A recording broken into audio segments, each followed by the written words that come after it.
So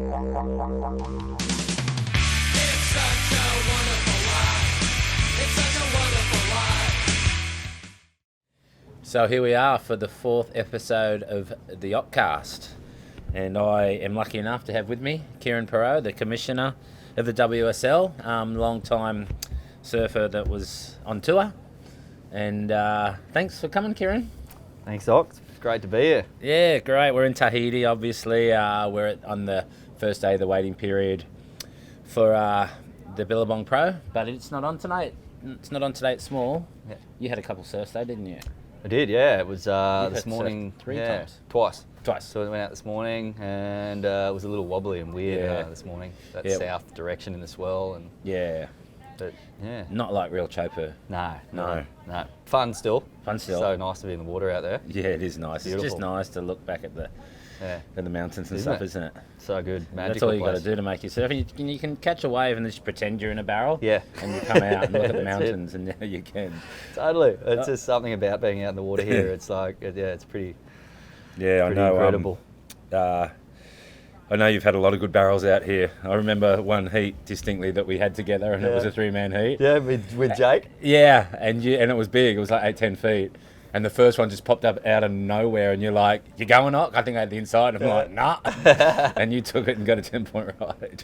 I remember that heat. You remember that? Oh, that was a good day, wasn't it? That was it was fun. It wasn't like a full west swell, but it had that Yeah. like really nice running from the top. Just Oh, don't tell me that, because I didn't go the wave. no, but that's all right. It was never let the you got truth some into good people ones the in good that, story. didn't I did, Yeah. I got a couple. Yeah. Yeah, that was good. This one question that I want to ask you, Kieren, the first question that I've been kind of wondering about ever since you got the job with the WSL, because when you left the tour, I guaranteed thought you were going to be like going to go into like big wave, like be the big wave maniac, Yeah, right. like Yeah, a Shane Dorian, and that's which way you were heading, because you're already doing that when you're on tour. Yeah. So how do you feel about that, and does the WSL, the Commissioner job, take up too much time to chase big swells, or what's going on there? Yeah, it's a good question. I really like. I'm not into the like 40 to 50 foot crazy stuff. I don't know. That's You don't think so? Yeah, Have you ever done that? not really. I don't know if I want to, because I probably would love it. And then I bet you would. Yeah, I don't know. So it's a weird one, because I just love getting. I just love getting barreled. Yeah. I love like that really chunky Like 10 foot, the back 12 door, foot. off the wall kind Yep. of. That's your spot. That's what I love. I love that more than anything. And like big surf, I've had a couple of fun surfs out at Waimea when it's been pretty solid. But I don't know. I just didn't get the same thing out of it. I'm sure Jaws and going to places like that would be incredible. I like you mean paddling on those big boards. Yep. Yeah. And guys are doing that more. Like when I was starting, going through the career, it was more toe stuff when it was real big. So there wasn't that scene. You weren't into the toe? No, I never really Never did have, it. yeah, No, yeah, never same. towed in big waves, and never had the passion to do that. And so, I'd probably, I don't know if I'm fit enough now, but I want to be fitter if I was going to go and You are fit. battle into. I'm fit, but I feel like I don't know if I'd be confident in like 40 to 50 foot jaws, or where you're going to get held down for so long, and you got to rip your oxygen thing. And, and like, where is it? I know. I'm just like, just give me 8 to 10 foot back door any day, or off the wall or whatever. I'd be stoked. But Oh, cool. Cool. It'd be a challenge. I wouldn't mind it. Yeah. How long have you been on the Commissioner now? It's been 3 or 4 years? Yeah, 3 years. 3 years. 3.5 now. Yeah. You loving it? I am. I'm really enjoying it. It looks like a great job. It's exciting. Yeah, it's great. There's a lot of really positive things that are happening within WSL, and just a good opportunity to do something that I was passionate about, because I was doing the surface rep thing for ages, and I was involved on that side of it. So you just try to slip it. straight in. It was great, and the new structure is just it's changed things, I think, in the way the sport's run, and more opportunity to be involved in a positive way, which is cool. Yeah, well, I think you're the perfect man for that job, by the way. Thanks. Yeah. So, cheers. And how's family life? How's Danielle? And you've got Tosh. and you've got and Frankie. And Frankie. Yeah. How's they going? They're going great. How Tosh is old are they? 12 now. 12, It's crazy. wow. Surfing? Yep. So Tosh is into his surfing. He's getting the love for it. He's got that. He's starting to get the bug, because he can just go out now on his own, and he paddles in at the pass, and he catches a little wave, and he's stoked. And Frankie's got a bit of a bug too. Oh, really? She likes does? it. It's winter at home, so it's a little it's not as easy now. But in summer, she's stoked. Going. She gets up and does a little Does she? Stance? little stance, and she's pretty cool. She's great. She's 6. She's 6. So quick. Wow. Yeah. Yeah, wow, I thought they were a little older because Jonah's like 9 and she's only 6. Yeah. And back to surfing, like when you're on tour, you won the Pipeline Masters. Actually, you got second. Yep. And then you got first the year after, which was crazy. Like I don't know anyone's done that before. And it was mostly backdoor those 2 events. It was the first year, where I got second. It was real good backdoor, but Good only backdoor. sort of smallish. It wasn't like super big. It was sort of 5 foot, 6 foot. Yep. And then it was nice and clean, but it wasn't pumping. But then the next year was proper. Was proper pumping, except for the finals day. I think it started getting smaller through the day, so and it there turned was more lefts and backdoor. rights. Yeah, there was a bit of Left both. and rights, yeah. Bit of both, but it was more. The day before was a highlight for sure. It was like some of the best pipe I've had in Did you ever? heat. That was cool. Oh yeah. Yeah. So how'd you feel like during the year? Like you got second, you're like, that's as close as I'm ever gonna get. Yeah, that's what it felt like. It was horrible. Yeah, it was the worst feeling ever. Oh no, because Yeah. you had priority in paddle for a wave. Yeah. And then the next one, Jeremy got right. Yep, and I beat just you. totally blew that because he wasn't really near the wave that I paddled for. So if I hadn't have gone it, he wasn't going to get it. I was kind of, I just didn't really keep my eye on him. He was still paddling back out on the side. He was. Oh. So he might have got to it. It wasn't that good a wave anyway. Yeah. I just got carried away with the moment and there's a minute to go. I'm just about to win the Pipe Masters. There was only a minute I'll just to go. Yeah, there was like a minute and a half or something jeez. crazy, and then it was a pretty bad. Bad decision, for sure. But I know it worked out in the end. It was a hard 3 to 4 months. Once the tour kicked back off again that next year, I just accepted it and moved on, and that kind of helped. But how hard is that when you we do it close. so much when we're on tour and you just make those same mistakes and you're just like, and it eats you up, doesn't it, for ages until the next contest. Until the next time, and you keep thinking I'm not going to do that again, but you do, because it's like human nature. You kind of you make the same mistake at some point again, and then you kick yourself because you're like, I said I would never do that again, but it's all a learning kind of thing, I guess. You must have had a couple of those. Huh? What was heaps. What do you remember? What the one that would have got you the most? Yeah, no, I had Kelly Slater at same deal at Pipeline, and it was backdoor, and I'm not that good at backdoor, but I had him, and I was like sitting in the lineup, like playing with my fingernails, cleaning my fingernails, and just like yeah, sweet, I got him, and right at the end, paddled for a wave at backdoor, and it was shit.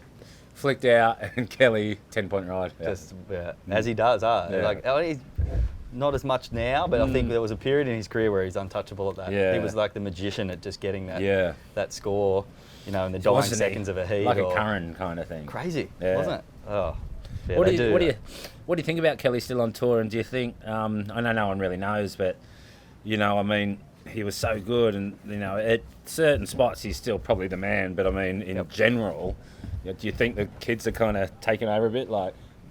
It's hard, isn't it? Because he is incredible still. When he surfs, when he's on his A game, he's unbelievable. And I think, like you said, the generation that's coming through, they maybe don't care as much that it's Kelly, or they're not as that mental game that's that got people. It got me a couple of times. You said, I made some bad decisions just because it was Kelly. You don't want to lose in a heat, and I had that. You have the upper hand, you slip. But those guys are hungry to win, and they're so good. And how good is the breadth of the tour now? There's just so many guys that are really good. There's so many guys. So it's tough. It's not easy to win for anyone. No, I know, absolutely. This world title this year is going to be probably pretty exciting, with Wilco, and I know he does need a result probably right here. He's still in the lead, right? But he probably needs a result. Yeah, I think a result they're here catching would they're catching him. Yeah, exactly. And here would be super good for his confidence. J-Bay wasn't so good, but he had a great result in Fiji, so he's just got to think about that. Just go into this, just don't worry about J-Bay. He's always been known as incredible out there anyway, and those things happen. So it's kind of the time to go against the grain again, I reckon, because Fiji was the same. For sure. Maybe I don't know if anyone expected him to get second, and he proved everyone wrong. He killed it. I know, but it's insane. It's insane. Chopu and it's they've got to be his pet events because he's goofy and he can ride the barrel. Totally, and he was charging here that year a couple of years ago. He really was on that charging. Code Red. Hey, everyone's like, if it's big, he won't. But he will. No, he will for sure. He will. That's a confidence thing for sure. This point in the year is pretty crucial though. 5 events to go. There's time. There's plenty of time for everyone almost. Still guys that are back down in 4th, 5th. have got time to do 2 wins in a row like he did at the start of the year. Yeah. And they'd be in the race again. They would. Yeah, for sure. But And the forecast that we've got might suit Wilco, maybe. Yeah, that's what I was thinking too. Like everyone's probably looking at that, thinking this is going to change how I approach here. I reckon, because you come here, you get ready for Chopes at its ugliest and most evil and most dangerous, and then when you get here and it's looking like it's going to be 4 to 6 foot, which is still an incredible wave for anywhere else in the world. But it just pulls your standards down. Like you just don't have that same fear. that you do. It'll be really interesting to see what happens. I was on the same flight as his coach, Micro, and Micro's like, I like the forecast because, like the really good guys, the experts, if it's not pumping like consistently, that'll favour them. But if it's not like that, it'll probably favour Wilco because they can make mistakes, and mistakes can happen easily in conditions like that. Yeah, I reckon for sure. They're running their hands together. Especially, it seems like here on your forehand too, when it's that smaller, and you can get that real, you can get weaving inside and do some more technical kind of surfing. Backhand is a little harder when it's small, tight little barrels. So we'll see. It'll be interesting to see what this swell does. Yeah. So like, how has it been? Like, I mean, way back in the day, it would have been worse. But now it's like the Dream Tour, and there's only 11 events. I mean, how long? I mean, if you count these 3 years with all the years you've done on tour, how many years do you think you've been on tour? Travelling because I had the few years off on the QS back in the middle of it. Gone the QS since sort of 96, 97. 20 years pretty much, with 9 on the CT in that mix, and then the last 3 in the job and travelling so it's a lot of travelling. It's a lot of time for the family. It is a long time. You never really take Danielle and the kids away. It's been kind of good, that part of it. I went into the role anyway, wanting to do what I was doing anyway on the tour, which was take them to as many as I could that made sense. And then, so they still come to those places we were going to when I was competing. Oh, they do? Yeah, which is great. Cool. Yeah, so some of the Australian leg, and then, then going into where else? J Bay. So we get, because that's in the holidays. There? School holidays, which is great. And then Europe. Trestles into Europe, and then Hawaii at the end. That's perfect. It's like 3 or 4 times in the year, and so otherwise it'd be too much. I couldn't do it if I spent that much time away from the family. Yeah, I wonder why, like with you and like Potts and that have done the tour forever, and you're still doing it. I'm like, wow. But if you get to take the family, it's home away from home, so you're not getting sick of it just yet. You'll be doing it for a while. I will, and it's like I'll probably try to, like I've been doing a little bit in the have some events where Travis, Travis now is working for me, and he's he's been filling and going to some events to do the call. Cool. Because then the rest of I can focus on some of the other stuff. In the job, my role, and that's been nice not to have to be at every event in the year. Still at most, 9 or so. I think this year will probably be 10. But as time goes on, try and scale that back a little and focus on the rest of the stuff. And what is the rest of the stuff? Is WSL, because they I noticed now, like, they've got the tier all the way from the big wave tour to our tour, all the way down to like a junior kind of. So I was in Japan, and I was at like a junior pro, and it was WSL. So you got it all covered. We're trying to kind of. I guess we've spent a lot of time, because now it was a lot of focus on the CT when this whole change happened. So now it's like that career pathway is so important, because from juniors through to the QS through to. If that's not right, and we're not, always looking at different ways to improve it and make it better for the surfers and the fans, then the sport will just stagnate a little bit. So that's the stuff that we want. My team spends a lot of time on trying to think of new ways to do things, new approaches, little tweaks here or there that can kind of help this kid that's, his dream is to be world champ. How do you make that happen smoothly and make sure that the best talent's getting to the CT? That's like the key thing, because then in 5 years it won't be, or 10 years, it won't be John and Gabrielle. It'll be like an Ethan Ewing, or and maybe kids a that we don't Jay even know about. Exactly. So we just want to make sure that those little kids have still got the dream, and they can still chase it, and we're fostering that talent, making it, helping to develop it without being. Without going too young, because a lot of sports do, I think, and that's crucial. Surfing's so different. We want kids to have a life and finish schooling, and that's really important. And But so balancing that stuff and trying to look at all exciting changes for the sport, formats and scheduling and all that sort of stuff is kind of the rest of the judging No. You know, working with Richie on changes and stuff. Yeah. Yeah. And I'm talking about Japan and the Olympics. Mm.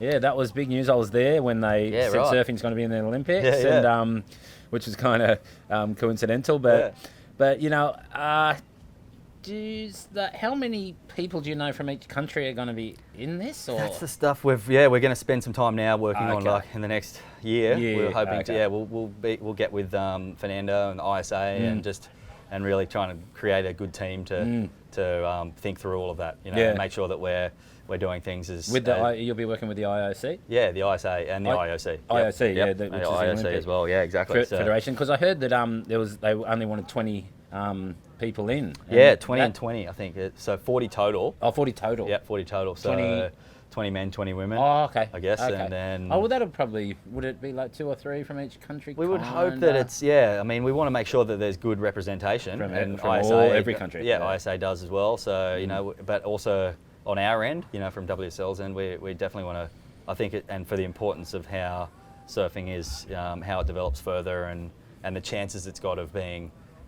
Of growing as an Olympic sport, I think having the best surfers in the world is really crucial. Yes, so, for sure. You know, we really need a combination of both, a good spread of representation, but also the best surfers. Or you know, I don't know if it'll be successful. There's a couple of free surfers out there that are the best in the world, and probably they'd be thinking, "Can I get in?" And that could be different for sure. Like there'll be something that we'll have to work through with those guys about how people are going to get in. Qualify. Exactly. The system to do it, but. Yeah, because with every other sport, you've got to qualify, don't you? In some way, there's got to be a benchmark, or there's some process you have to go through to get there. You know, not everyone can just turn up. So, and we'll probably have a similar thing, you know, for surfing. But yeah, it'll be exciting It'll be exciting, all right. Yeah, so different. So cool. And will it be in a wave pool or in the surf? At the moment, they're saying ocean. I see saying it's in the ocean. They think they're playing around the Chiba kind of area. Yeah, that's what they're talking about. Yeah. So we'll see how that develops, but it's not an ideal time of year for it. No, yeah, right. It's summer. July, August for but that's a typhoon season. You could starting, sort of September-ish. We had a typhoon when I was just there recently, and we scored like 3 to 4 foot waves. Yeah, good waves. I mean, Japan has great surf when it's when it's a typhoon. Yeah. They were like, I was talking to some Japanese guys, and they're like really keen to have a CT back there. It'd be cool if there was one before the Olympics, just to put some focus on Japan. Back there, totally. That's for sure. And I mean, how much fun was it? You went there for the CT. Yeah. It was, Japan's such a great culture, and they're so welcoming, and we always seem to get waves better than not. Yeah. There's some, which is strange for you. You don't really think of it being that crazy surf. Place, but they're surf mad. It's awesome. Some of the best fans in the world there are. They are. They sure are. I love it. They sure are. Well, I think I won't keep you for too long. Thank you. All good. Kieren, for coming down. Thanks, Oc. Occ-Cast number 4, and we're going to have plenty more good people on the show. I suck, don't I? Anyway, don't put that in. Thanks, Kieren. You're gold. Cheers, Oc. It's such a wonderful life. It's